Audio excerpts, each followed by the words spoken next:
Opportunity to be here today.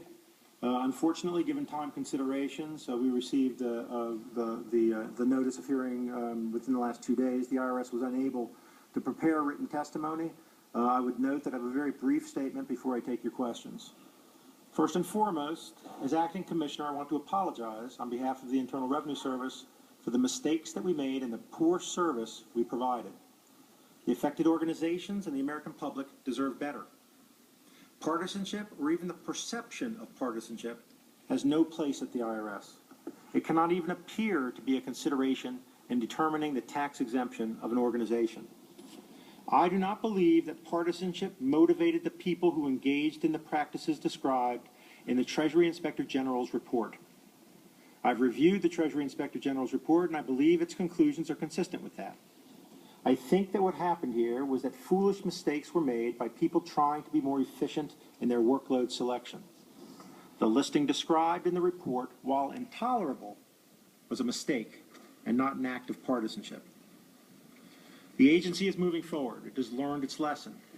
We've previously worked to correct issues in the processing of the cases described in the report, and we've implemented changes to make sure that this type of thing never happens again. Now that TIGDA has completed its fact-finding and issued its report, management will take appropriate action with respect to those responsible. I'd be happy to answer your questions. All right. Thank you, Mr. Miller. Are you still acting director of the IRS? I am, sir. And were you appointed by the President of the United States to that position? And when was that? I was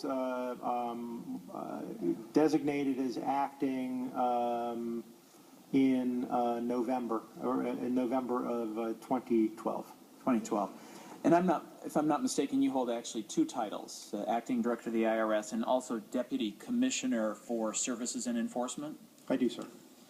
And in your role as Deputy Commissioner for Services and Enforcement, according to the IRS website, in that capacity you direct and oversee all major decisions with regard to the tax-exempt and government entities division? That is a division that reports to me through the tax-exempt and government entities office, yes. So the website's accurate? Yes. And then who do you report to in that position, actually in both of your positions? First, as Deputy Commissioner for Services and Enforcement. In the Deputy Commissioner role, I would report to the Commissioner, if there was one. Without a Commissioner and holding both hats, I would report to the Deputy Secretary. Of? Treasury. Treasury. And is it not a violation of IRC 6103 to disclose confidential taxpayer information? It is. And that really applies to all taxpayer information? I'm not quite sure what that means, to be honest. In practice, it's basically all taxpayers. It's not just the return, it's also 6103 obligates us not to disclose taxpayer information.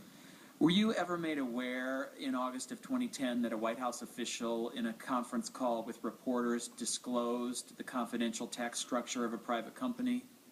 I probably read it in the paper, sir. Okay. You were made aware through news reports? I think that's probably it. It's a long time ago. Did you take any steps when you learned of that? I don't recall. I'm not.